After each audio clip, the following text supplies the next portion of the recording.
Hey everyone, welcome back. Persona here. We've got an exciting video for you today. It's the official launch of our Dofus Kolossium dashboard. So it's something we're going to be publishing on a regular basis. But what it essentially enables you to do is look at what classes are performing well in the Colosseum meta at the minute across 1v1, 2v2, and 3v3. And it'll enable you to really sort of understand what is a good rating for your class in the Colosseum, where you should be aiming to achieve the higher ranks with your specific class.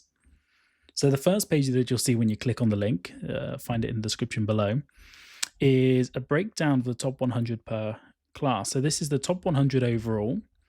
However, it splits it into the 1v1 leaderboard, the 2v2 leaderboard, and the 3v3 leaderboard.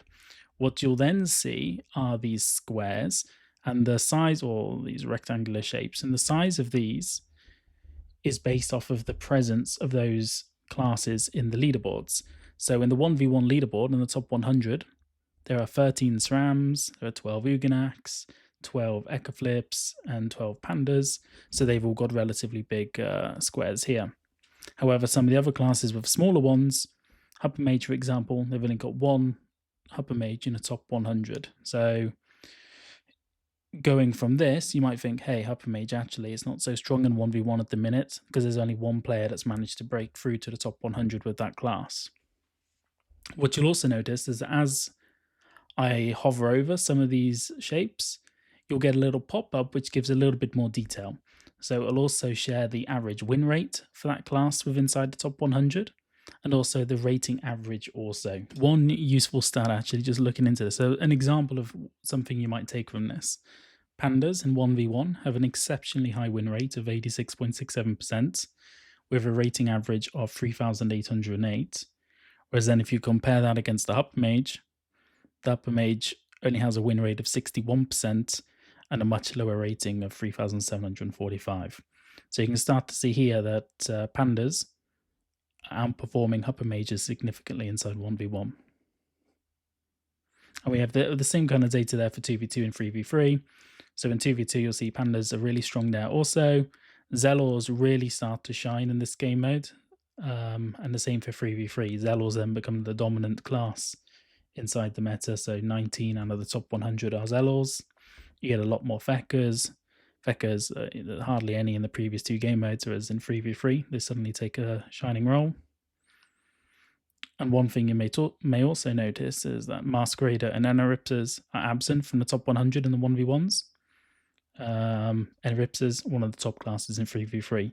So you start to really get a visualization of what classes are better in specific game modes. Now the next slide, this is similar sort of data, but it is a bit more in detail and gives a slightly different perspective. So on the y-axis here, you have the different classes within the game, and along the x-axis here, you have the ranking position based on their rating. So, for example, in the top one global rating here, you have a Panda placed first, then you have a Panda, another Panda placed second, but the third highest rating player is a Sedida. So that's the way you can interpret this graph. The color of the dot is based off of their win rate. So the darker the color indicates that that player has a higher win rate. And if it's like a really pale color, then that person has a slightly lower win rate.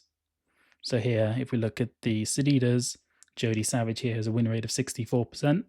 The darker dot here has 75% win rate.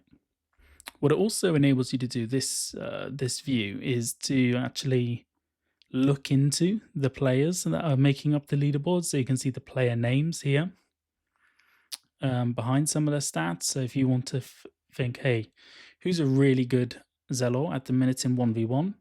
You go, okay, who's this guy? It's Invi. I'm sure everyone knows who he is.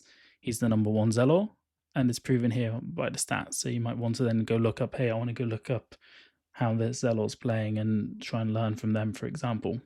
One thing that you could also look into is the gap between the bubbles. So for example here, there's a Zelor placed 10th, another one placed 22nd. In fact, it's the same player playing on both. It's just two different characters. And then you have a rather significant gap between him and then the next highest performing Zelor, who's based down in 62.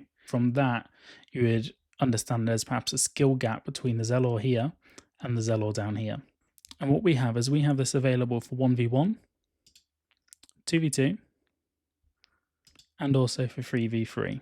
Finally, what we have, this is a bit different. This is another graph based off the classes on the left-hand side, and then along the bottom is the rating average. But this is based off of each class's leaderboard, so the top 100 within each class.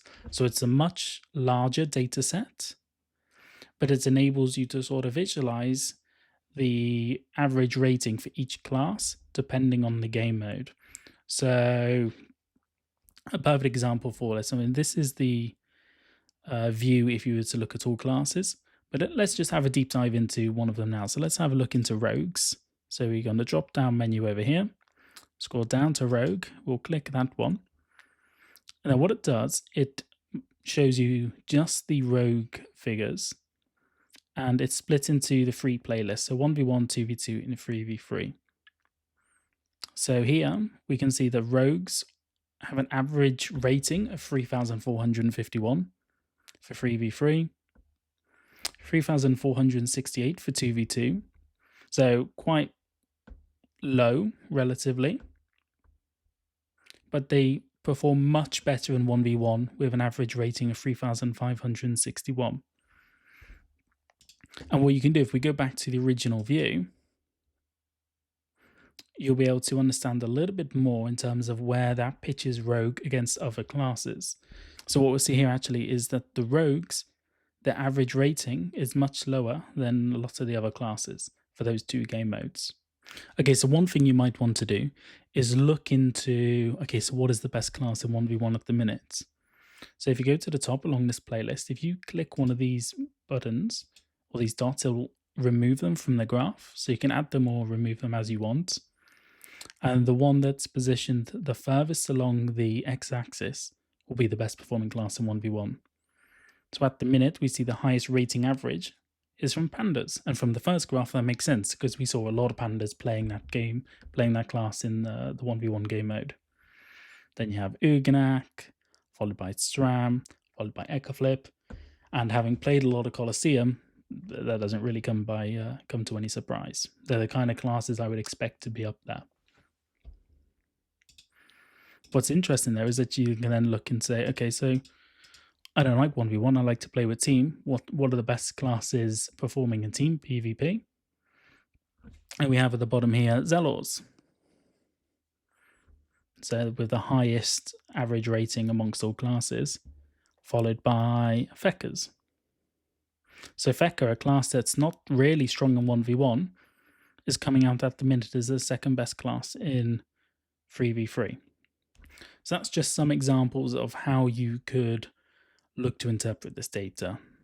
What I would say though is that this is very much an initial sort of draft. So if you have any feedback in terms of visualizations or questions you have around Kolossium in terms of what classes, etc., or what views you would like to have, either via server breakdowns, level breakdowns, etc., then please let us know and we can look to implement something soon.